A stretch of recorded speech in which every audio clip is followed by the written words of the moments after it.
Alright, hello everyone. This is, I don't know, some round of the losers bracket of the monoset tournament. I think round 3 in the losers bracket, I'm not sure. Anyways, we are playing Seaside first here, and two things came to my mind looking at the board. You could play Go Ship Big Money, or you could try to be a bit clever and go for some treasure maps. There's Lookout to trash a little bit. There's Navigator, which looks at the top 5 cards of your deck. And there's also Tactician, which could help line up your treasure maps. Pirate Ship was a concern to a money strategy, of course, but with the treasure maps, you only really become susceptible after you've collided the maps, and by that point it's probably a bit late to buy a pirate ship, and it probably won't damage your economy, not damage you. Pirate ship doesn't do bodily harm. It probably won't damage your economy that much. So I mean, you have to think about the first couple turns. What is it gonna look like if you go for double silver, going for Ghost Ship, versus Lookout Navigator for the treasure map thing? And I thought, well, yeah, I could do this, right? I think I could get the treasure map thing to work. My opponent opens Lookout Silver, I go for Lookout and the Navigator. Navigator, as I mentioned before, is to try to top deck the treasure maps, or if they're not there, then get rid of that hand and probably find them a little bit quicker. So the Navigator on turn 3 allows me to cycle quite a bit of cards in addition to the Lookout, and I am able to trash things. So the Lookout here, it really isn't great once you have the treasure maps in your deck and want to collide them. You would much rather the Lookout be a silver at that point, but I think it's a little important to thin a few cards from your deck to get the treasure maps to line up, because even with Tactician it could miss and then you cry. You absolutely shed tears because there's one 4-cost card in this hand that does nothing, and then there's another 4-cost card in the other hand that does nothing. It's very, very bad. If you have the treasure maps, you want them to collide as soon as possible. So here I do consider a Pearl Diver over a second silver, because if I put this silver, there's one more card that could get in between my treasure maps. So that's why I was considering the Pearl Diver. It won't get in between the treasure maps, but I eventually decide on the silver, just an additional silver, because I want to be able to buy the Tactician first, then buy the treasure maps. Right? That's what I want to be able to do. Because if you go the other way, then you kind of don't have a lot of money to do things, and you'd probably just end up buying silvers or Pearl Divers, which doesn't really do much for your deck. And yeah, the Tactician on the other hand can do something, and it can be decent against the Ghost Ship, which my opponent bought here over the Tactician, and gold on 6, right? So that's reasonable. It seems like they're going for Ghost Ship big money, perfectly reasonable.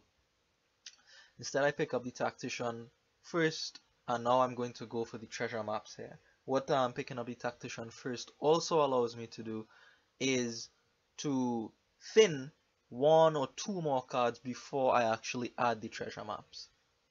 So here the Navigator shows me the Tactician. If I didn't see it, I'd have pitched that hand completely and gone looking for the Tactician. I'm also trying as best as I could to time my Tactician with his Ghost Ship, so it didn't come last turn, which means it's pretty likely to come this turn, and here it comes, and this is an excellent turn to play Tactician. Just get rid of 2 estates, I put back $3 on top of my deck. Excellent turn to play Tactician, of course. So 7 for my opponent, and goes for a gold here, probably thinking between that and the second Ghost Ship. And 5 is going to be another Ghost Ship for them, so very much into Ghost Ship big money. And my deck is a little bit different now, so instead of going for Ghost Ship, like I'm thinking about putting merchant ships in my deck, because I have the Navigator, right? And like I don't want to put a draw card and draw the Navigator dead, for example, on the Lookout as well. So if I have non-draw cards like merchant ship, there's a better chance I'll get to play all my terminals. I just say that, but I am going to pick up a Ghost Ship here because the attack I think is going to be useful. It's going to slow down my opponent enough. to be worth the $5, even if it draws my navigator dead and my lookout dead. I think the ghost ship is going to put in enough work. So despite all that rambling before saying I don't want the ghost ship, I ended up buying the ghost ship. 8 for my opponent here, and he goes for gold on the 8 as opposed to the province. I agree with this play, especially after you see me pick up a ghost ship. If you didn't see me pick up the ghost ship, I think you would lean a little bit more towards the province, but yeah, ghost ship means you want better cards in your deck. Because since you're only playing with a $3 hand, a 3-card hand, you want those 3 cards to be real good. So the lookout lets me put the treasure map on top of the deck, and the navigator shows me that its friend is nearby, so I'm going to leave that as it is. Very glad to see the Tactician not there. And here I'm going to have 4 goals, which is exciting. Very exciting. And another thing with the Tactician first, so you saw my Tactician turn, I came up with 9 and 2 buys, so I was able to buy a treasure map and another 5 cost card. It didn't have to be ghost ship, of course. So the extra bit of economy from the silver and getting the Tactician first allowed me to build a little bit differently, and I think better than if you went for treasure maps first and then Tactician and ghost ship and whatever. So now I am not going to hesitate on buying silver. This is a money deck at this point. Put silver in it for me, please. So here the ghost ship hits me, but I'm all too happy to stick back a gold on top of my deck. And I'm going to start this province race here. So I pick up the first one, my opponent picks up the second. This is, you know, a rough hand to have to throw away with the Tactician, but I choose to do so. There's no guarantee that playing that ghost ship would have got me to 8, which is where I want to be. Tactician, I believe, has a much better chance of doing so. So this lookout, I think only 1 card in the remaining 7 is worth trashing, so I'm not going to play it. So this is what I mean here. The lookout is now dead in the deck, right? Like, I didn't even play it at this point, but it did its job at the beginning, right? So I have 1 junk card in exchange for getting rid of 4 or 5 maybe. So province number 2 for me, and I'm going to go for the duchy straight away. 1, I expect my opponent to start picking up provinces very quickly as well. And 2, I believe my deck is a little bit more suited to picking up the duchies. I have more treasure, 1, and 2, I have the Tactician, which means I can pick up duchies, and then on my Tactician turn, I will probably get to a province. So, yeah, I can go for the duchies. At this point, my opponent does pick up another province there, so half that pile is done, and I feel a bit better about picking up the first duchy there. I'm going to pick up a second one here, continuing with the greening. There was some consideration to gold before the reshuffle, but seeing my opponent pick up the province, I wanted to start pushing points a little more aggressively at this point. So a pretty good hand for me here. I stack back a lookout and a silver, which is decent, and I get to keep, more importantly, I get to keep $8 in my hand here. So this navigator shows me this hand, and if the ghost ship hits this hand, I won't get to province, but if it doesn't, I get to province, and that's excellent for me.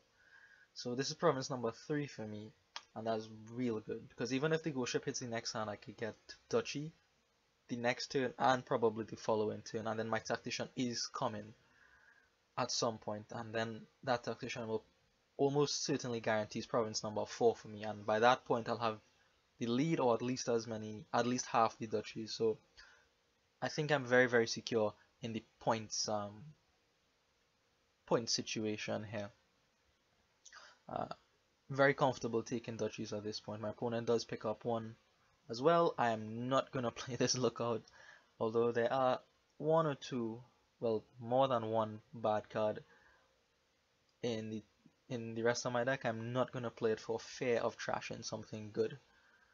So this ghost ship comes. This is a terrible hand, but I am going to stick a copper back and a duchy along with it. I want to have the option to pick up an estate, so I want to keep $2 in my hand, because while I do have the points lead right now, it's not so certain that I'll win. I'm not like 100% in the clear. So here on 8, my opponent buys a duchy. I was surprised by that. I thought he would have gone for province. I think he needed to go for province there.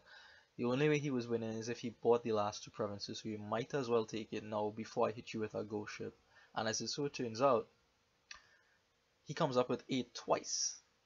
So it was like had he bought the province, it was important that I keep enough money there to buy the estate, because I think if he was able to get the two provinces there, he would have tied me or won, or the score would have been close. I can't exactly remember at this point, but it's very important that I kept the money to buy an estate there, I think, and I think my opponent should have picked up the province, the penultimate province there. You have to know when to break that rule, right? Here's another province hand from my opponent, but still going for the duchy instead.